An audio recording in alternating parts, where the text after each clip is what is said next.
Ahora sí, le damos la bienvenida a Antonio Cardarello.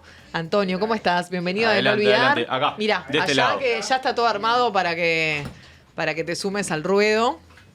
Y como verás, Antonio, y ya te meto al barro, por así decirlo. Sin escalas. Dígame. Sin escalas.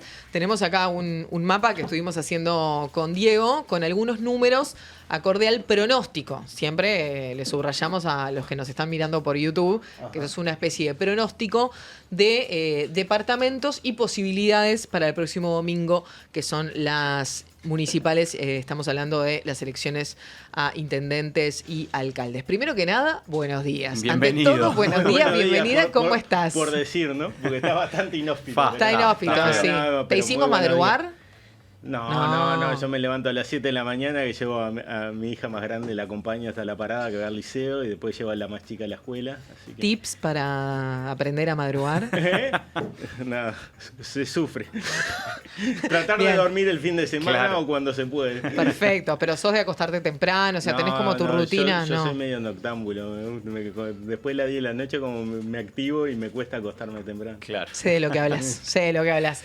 Bueno, ¿qué te parece, Antonio, así a primera impresión lo que armamos El recién? pronóstico del programa de No Olvidar. Y yo creo que está muy bien, se ajusta mucho a lo que, de acuerdo a la información que tenemos, porque un problema que tenemos con las elecciones departamentales y municipales, de ahí tenemos mucha menos información, es que a diferencia de las nacionales no hay tantas encuestas, tenemos de algunas empresas y en algunos departamentos, y generalmente es difícil tener series de encuestas sobre un mismo departamento. De repente Claro. se publica alguna medición aislada y esa medición puede estar reflejando la situación del momento. Por eso siempre cuando interpretamos las encuestas o leemos las encuestas decimos que lo importante es ver si hay una tendencia, si hay una diferencia, si hay un escenario de competencia. Eso se ve a través de 4 o 5 mediciones. A través de una es difícil pronosticar, pero tenemos otros elementos como la oferta electoral, como los resultados en ciclos electorales anteriores, que nos van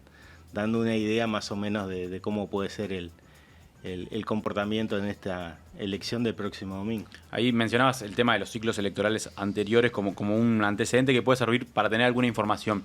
Pero te referís a los ciclos electorales, sobre todo a los departamentales, porque muchas veces octubre y noviembre no son referencia para lo que puede pasar. No, yo te diría que son muy malos predictores, por lo general, Ujú. de lo que va a pasar. Quizás si querés tener una elección que te dé se acerque un poco a lo que va a pasar, quizás junio, las elecciones internas sí, en muchos casos se parece más al resultado de la departamental, al resultado que se dio en esa elección. Tomándolo con pinza también, porque es una elección, como sabemos, con voto voluntario. Pero también nos expresa que va a votar esa elección la gente que hay más movilización. Y en muchos departamentos del interior el fenómeno que se da, que no siempre es observado, porque todo el mundo está interesado en saber quién es el candidato presidencial de cada partido y cómo se dirimió la interna, pero recordemos que en la interna se votan 2 hojas. La que tiene al candidato presidencial, al precandidato presidencial y a la integración del deliberativo nacional, pero la hoja pequeña, que es el deliberativo departamental, es fundamental en muchos partidos, sobre todo el Partido Nacional, el Partido Colorado o en la coalición republicana ahora, para dirimir quiénes van a ser los candidatos a intendente, porque es en ese organismo donde se vota quiénes están habilitados para comparecer por el Ejecutivo departamental. Entonces, lo que tenemos en muchos departamentos es que esa segunda hoja, que para mucha gente, sobre todo en Montevideo, es invisible, en muchos departamentos se vota más eso que al candidato presidencial. Bien, es interesante. Antonio, te pregunto por 2 departamentos en particular, Artigas y Soriano. ¿Por qué? Porque son casos en los cuales, si bien hay una tradición partidaria muy fuerte, acorde a la identidad de voto y a la intención de voto, mejor dicho, en los 2 departamentos se dieron cosas del oficialismo bastante contundentes respecto a la justicia, ¿no? O sea, sin ir más lejos, Valentina Dos Santos en Artigas, imputada, y en el caso de Soriano, el caso Besosi, que si bien todavía no fue condenado, como sí fue Valentina Dos Santos, sí está imputado. Hoy se verá si le sacan la tobilla electrónica, pero digo, se le dieron situaciones que podrían llegar a mover la aguja. Sin embargo, los números que se arrojan actualmente no dan de esa manera. O sea, como que en la opinión pública estas situaciones no tienen impacto. ¿Qué lectura podemos hacer de esto? Sí, escenarios diferentes, ¿no? En Artigas y Soriano. Digo en Soriano porque recientemente, hace un par de días, salió una encuesta de Ágora que está marcando un escenario bastante diferente al que se podía prever a priori. En Artigas sí... ¿Y cuál sería la diferencia, perdón? Que en Artigas, los datos que tenemos... Bueno, Ágora está haciendo encuesta en Artigas, también esperemos tener el resultado antes del jueves. Pero lo de Soriano, ¿en qué diferencia? Lo de Soriano es que la última encuesta de Ágora está dando un resultado donde el Partido Nacional sigue siendo la fuerza preeminente, pero el Frente Amplio está en intención de voto a solo 2 puntos. El tema de la corrupción, eso lo ha señalado Ernesto Nieto, que es el referente de Ágora, el director de Ágora Salto. La corrupción ha pasado a desempeñar un papel importante en la preocupación de los ciudadanos de ese departamento. Y el Partido Colorado también se ha recuperado respecto a elecciones departamentales anteriores. Y básicamente lo que pasaba era que, por eso hablamos de que las elecciones nacionales no son un buen predictor. Se hace un par de elecciones, que en Soriano el Frente Amplio es la fuerza más votada cuando se vota presidente y legislativo, pero sin embargo a nivel departamental perdía.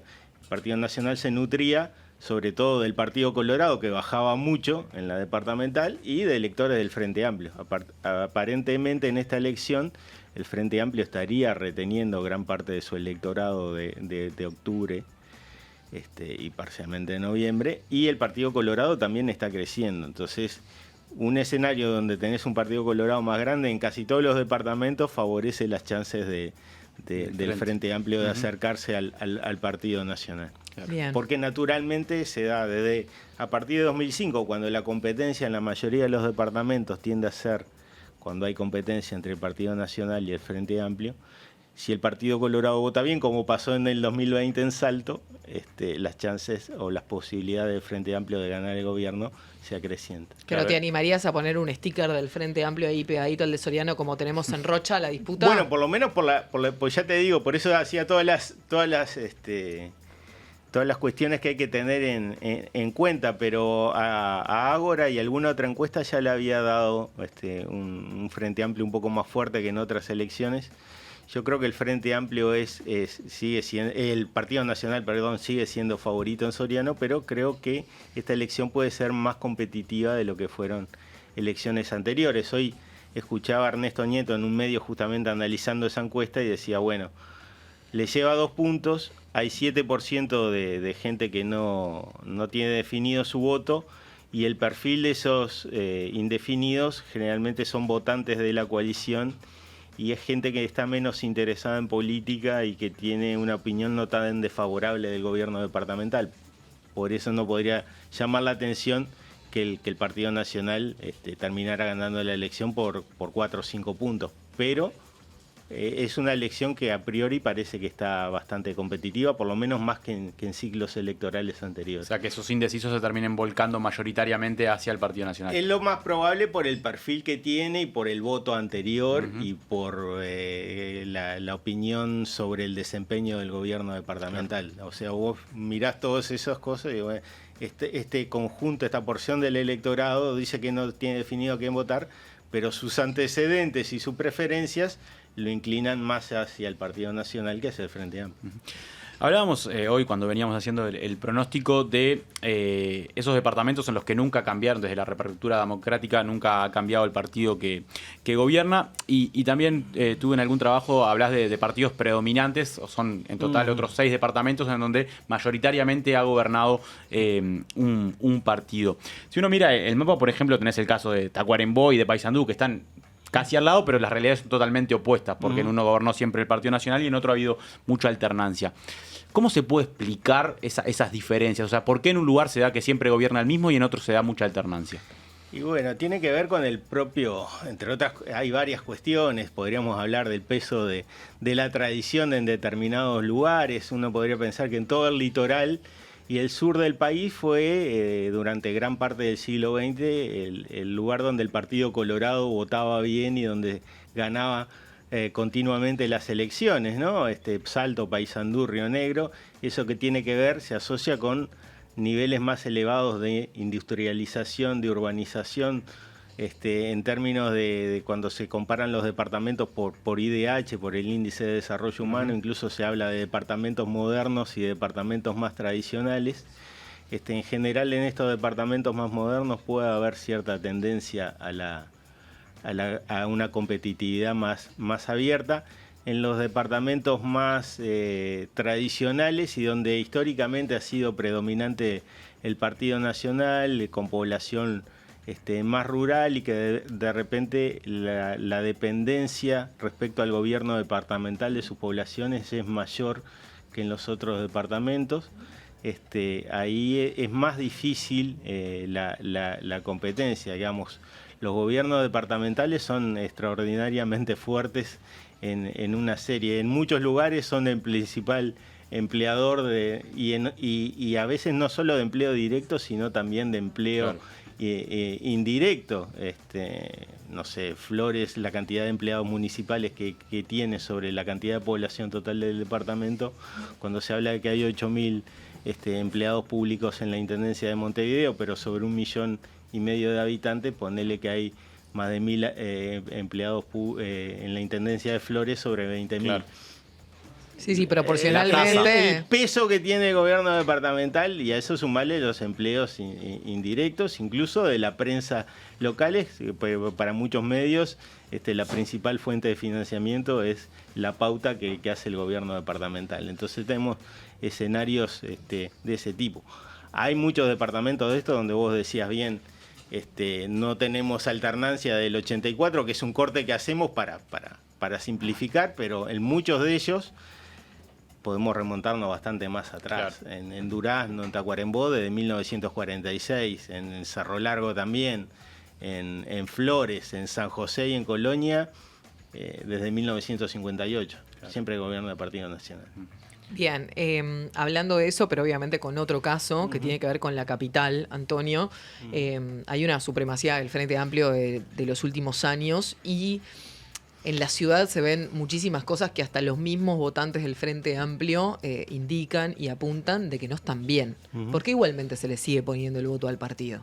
Bueno, ahí hay, en parte esto que te mencionaba, el carácter del Frente Amplio, del electorado que hay en Montevideo, de los valores que tiene y de qué partido interpreta más esos valores. Claramente, Montevideo era, decíamos, junto con Canelones y algunos departamentos del litoral, el bastión del Partido Colorado, pero en particular del vallismo. O sea que ya desde comienzo del siglo XX lo que tenemos es que Montevideo tiene un comportamiento electoral más hacia la izquierda que el promedio de los otros departamentos. Más hacia la izquierda en términos, si tomamos el eje ideológico, Estado-mercado, donde a la izquierda es mayor intervención estatal, políticas públicas, defensa de los sindicatos, del salario de los trabajadores, de estar de acuerdo con los consejos de salario, etcétera. Todo eso son valores que están incorporados en el electorado montevideano y que el Frente Amplio pasó a sustituir esos valores que tradicionalmente habían sido del vallismo. Cuando dice el Frente Amplio cooptó Montevideo, bueno, si vos mirás las elecciones para los gobiernos departamentales, desde que las elecciones son limpias, competitivas, a partir de salvo los periodos que tuvimos dictadura, ¿no? El tarrismo y la última dictadura, pero desde 1919 para acá, hasta el surgimiento del Frente Amplio, ¿sabés cuántas elecciones ganó el Partido Colorado? Todas. Claro. Todas. Salvo la del 58, a nivel nacional. A nivel departamental y a nivel nacional en Montevideo. Ah, en Montevideo. Montevideo, sí, la capital. Claro. El Partido Colorado ganaba siempre en Montevideo. Era el bastión del Partido Colorado, era Montevideo. Lo sustituyó el Frente Amplio. César Aguiar hablaba en términos, él era sociólogo de sociología política, que el Partido Colorado, en especial el vallismo, había sido sustituido por el Frente Amplio. Y tiene mucho sentido si vos mirás dónde empezó a votar bien el Frente Amplio y cómo se fue extendiendo. Montevideo, básicamente, se hablaba en el 71, incluso en el 84, que el Frente Amplio era un partido del asfalto. Terminaba el asfalto y se acababa el Frente Amplio. De hecho, tenía más del 75% de los votos del Frente Amplio eran de Montevideo. Después se va expandiendo a Canelones, después empieza a votar bien en los departamentos del litoral, en algunos del sur. Y Montevideo tiene eso, es un electorado, si bien es un departamento moderno, en términos de fidelidad partidaria, fue durante casi un siglo fiel al Partido Colorado y después cambió esa fidelidad hacia el Frente Amplio y tiene que ver con la propia integración social que tiene el departamento. Estas elecciones departamentales tienen como una de las principales novedades, que es la presentación por primera vez de la coalición republicana, ¿no? En este caso con 3 departamentos, particularmente Salto, donde parece que va a ser más competitivo. ¿Qué lecturas es? ¿Es un primer paso, digamos, hacia algo que puede extenderse hacia el resto de los departamentos e incluso a nivel nacional? Depende un poco de los resultados que obtengan. ¿Qué lecturas es de esa novedad? Sí, el Partido Colorado le había propuesto, ¿no? Tabaré Viera había dicho en chiste que quería coalición republicana en más departamentos que 18 y en menos que 20. O sea que querían en todos los países, e incluían Rivera, donde el Partido Colorado ha ganado, salvo una, todas las elecciones del 84 para acá.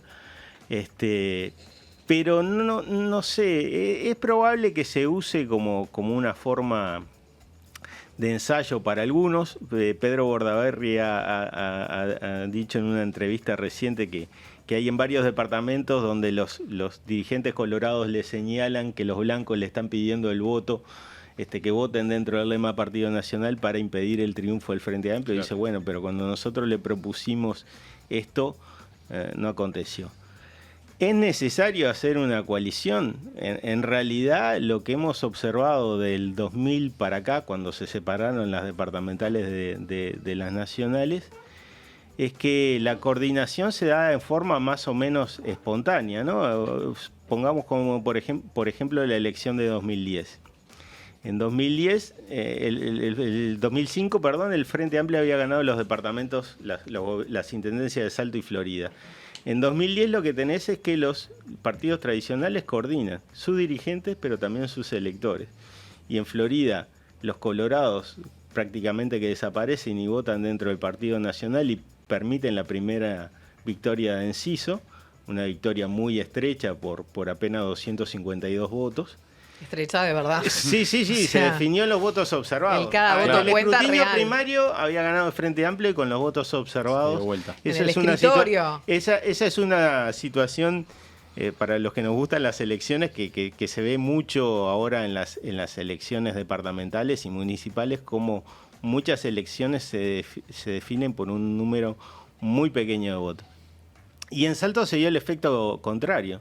En términos de Partido Nacional, Partido Colorado, ahí los nacionalistas votaron masivamente a Coutinho y el Frente Amplio, que tuvo más votos en 2010 que en 2005, sin embargo perdió el gobierno departamental por esa coordinación. ¿Y esto por qué? Porque las reglas electorales también impulsan a que la competencia se defina básicamente entre 2 partidos. El intendente, a diferencia del presidente, se sigue definiendo por la elección del intendente por mayoría simple. Y eso, según la teoría en la ciencia política sobre el estudio de los sistemas electorales, y está demostrado empíricamente, lleva a escenarios de competencia entre 2 partidos. O sea, una polarización de alguna forma. Una polarización entre 2 partidos. Al no haber balotaje. Claro, entonces los partidos, el elector de un partido que no tiene chance dice, bueno, ¿yo qué quiero? ¿Quiero votar con mi corazón o quiero definir la elección? Claro. Y de hecho, lo que hace muchos electores tener un voto estratégico. Por eso tenemos elecciones, ahí me voy un poco de tema, pero sirve para ejemplificar, donde el electorado vota en más de un 70-80% dentro del Partido Nacional. Cerro Largo de 33 en la última elección, 2020. Claro. ¿Por qué? Porque se sabía que el Partido Nacional va a ganar. Pero entonces, si sabés que el Partido Nacional va a ganar, y que la relación entre la Junta Departamental y el intendente es completamente asimétrica, lo que importa es quién es el intendente. Por eso hablabas de esa segunda lista tan importante, ¿no? Claro, y entonces ahí vos votás al que puede salir intendente. De hecho, tuvimos 2 elecciones competitivas a la interna del Partido Nacional, una de ellas que también se terminó de definir en los votos observados. Entonces, ahí tenés como el elector coordina estratégicamente. En San José hace muchas elecciones que el Partido Colorado presenta listas dentro del lema Partido Nacional. Ahora en Rocha hay un candidato colorado que uno mira y si te agarra desprevenido te llama la atención porque ves una hoja que dice Partido Nacional, pero la hoja es colorada, es roja. Si esto hubiera pasado en el siglo XX, si esto hubiera visto Herrera o Valle de Ordóñez, le daba un ataque, ¿viste? Pero esto pasa ahora. Pero hay varios dirigentes también. Nosotros estuvimos pasando un video que se viralizó de Francia, una dirigente del Partido Colorado que estaba súper ofuscada con esta situación. O sea, no puede ser que si estamos haciendo una campaña para poder crecer en nuestro departamento, venga alguien de nuestro mismo núcleo y vaya para el Partido Nacional. Claro, por eso es muy difícil saber si esto va a ser un estímulo para que se transforme la coalición en un partido. En realidad tiene algunas cosas a favor, tampoco es mecánico que tuvimos tantos votos, entonces nos juntamos y vamos a tener los mismos votos sumados. Claro. No, va a haber gente que no le va a gustar eso y que no va a votar. En términos de las elecciones departamentales, que haya un solo partido implica que va a haber solo una hoja, o solo se va a votar por un partido en el ODD. Claro. Y los partidos pueden tener hasta 3 candidatos a la intendencia. Y si el Partido Nacional le gana por mucho al Partido Colorado, por ejemplo en Canelones hay 3 candidatos, 2 blancos y 1 colorado. En Salto hay un blanco y un colorado. Pero ¿y qué pasa si los 3 son del Partido Nacional? Claro. Ahí el partido, ya no hay un ODD de tu partido, ya no hay dirigente local de tu partido, o sea, en términos de identidades locales se va perdiendo. Esto claramente va a favorecer siempre, salvo en Rivera, al Partido Nacional porque es el partido más grande.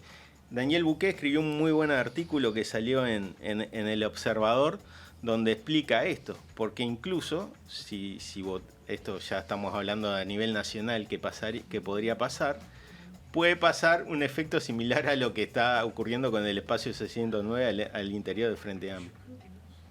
Que el Partido Nacional se fortalezca todavía más como fracción y que el Partido Colorado, el Partido Independiente, Cabildo Abierto, queden más pequeñitos todavía. Claro, que la relación de fuerzas se siga profundizando, digamos. Se siga profundizando, porque ¿qué va a pasar en los departamentos donde se elige uno o a lo sumo 2 o a lo sumo 3 diputados? Y bueno, puede pasar que si las 2 listas más votadas son del Partido Nacional, se lleven los 2 diputados de la coalición republicana. Hasta hoy lo que importa primero es el voto por partido, después, pero si vos sumás un solo partido y sabiendo que no hay sublema para la elección de diputados, entonces claro. Algunos dirigentes han expresado preocupación a este respecto. Por ese tema.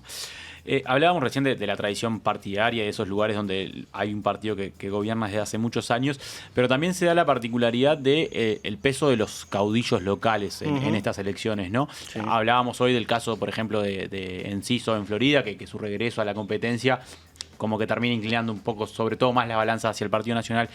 ¿Qué pesa más en estos casos? ¿La figura personal, digamos, o la tradición partidaria? Bueno, hay un mix. El peso de los partidos, de la etiqueta partidaria, sigue siendo muy importante en Uruguay. ¿Qué indicador tenemos al respecto? Bueno, si vos haces una encuesta, cuando salgan las primeras encuestas de intención de voto ahora, o lo hubo durante el proceso electoral anterior, cuando faltaban 3 años y no se sabía bien quién iba a ser los candidatos, más del 70% ya tenía definido a qué partido iba a votar. O sea que hay una identificación con partido. También es cierto, y lo señalábamos, que cada vez más hay una mayor volatilidad. Esto es un cambio de preferencia de los electores entre la elección nacional y la elección departamental. En la última, la tasa de volatilidad fue de 25%. Esto quiere decir que 1 de cada 4 electores votó en septiembre de 2020 un partido diferente al que había votado en octubre de 2019. Entonces, respondiendo a tu pregunta, no la estoy eludiendo, sino que voy agregando información a esto. El peso de los liderazgos locales ha sido históricamente y sigue siendo muy importante. Desde el siglo XIX, cuando los presidentes de la República definían quién eran los jefes políticos y de policía de cada departamento, y se sabía que el partido que tenía el jefe político era el que ganaba la elección. Hay figuras que han marcado época en sus departamentos. Uno podría mencionar a Nano Pérez en Cerro Largo, o a Botana en forma más reciente, si bien solo fue 2 veces electo intendente, pero Chirucci fue 4 veces electo en San José, Vidalín 4 veces en Durazno. O sea, de estos últimos 40 años de democratización, la mitad del periodo fue una persona. Si miramos en Tacuarembó, que es el ejemplo más claro, ¿cuántas personas gobernaron Tacuarembó del 85 para acá? Del 95, 2, ¿no? Del 85 para 3. Acá, solo 3. Claro. Sergio Chiesa, Everda Rosa y el intendente, y el actual intendente, que va por su 4º mandato, al igual que Besosi va por su 4º mandato en Soriano. Y entonces hay un peso de los liderazgos locales, del caudillismo, de la fidelidad a una figura, y que se expresa también en esta elección en forma muy clara en el peso que tienen esas tradiciones partidarias o esos legados de esos caudillos, ese personalismo de la política, y que tenés varios hijos de exintendentes. Marcelo Malaquina, hijo del 3 veces intendente por el Partido Colorado, que es el otro candidato de la coalición republicana junto con Albizu, Jorge Larrañaga Vidal en Paysandú, o Alberto Carminati, hijo de Mario Carminati, 3 veces intendente en Río Negro, Justo Amaro en Florida, hijo del intendente, Sebastián Andújar, hijo de intendente. Entonces, se da medio como en el periodismo deportivo, peso, ¿viste? El hijo de esta y... El peso de los apellidos y de esos liderazgos es algo importante. ¿Quiere decir que esto significa que automáticamente van a ganar o van a tener? No, pero de hecho los posiciona de una forma, y para mucha gente es una referencia, ¿no? Bien, Antonio, muchísimas gracias por tu tiempo. Y para cerrar, la gran pregunta sería, ¿algún departamento de estos, más allá de lo que hablabas de la intención de voto de Soriano, que frente al caso de corrupción puede haber algún crecimiento del Frente Amplio, ¿ves alguna otro que nos pueda dar una sorpresa el domingo? Casi siempre las elecciones, todas estas elecciones nos deparan alguna sorpresa. En esta, yo creo que tenemos escenarios de competencia en esos departamentos. En Salto, citando a Ágora, porque también es la que le da un poco diferente el resultado, otras empresas han dado una diferencia muy clara a favor de la coalición. Para Ágora es una elección que va a estar bastante más reñida. Paysandú estaría definida, si bien hay competencia y en los últimos años siempre hubo alternancia favorable al Partido Nacional. Río Negro habría alternancia y volvería el Frente Amplio. Soriano es de las que podría dar sorpresa. Y en los últimos días, en la última etapa, San José y La Valleja se nombró como que el Frente Amplio podría tener posibilidades reales de disputar el gobierno departamental.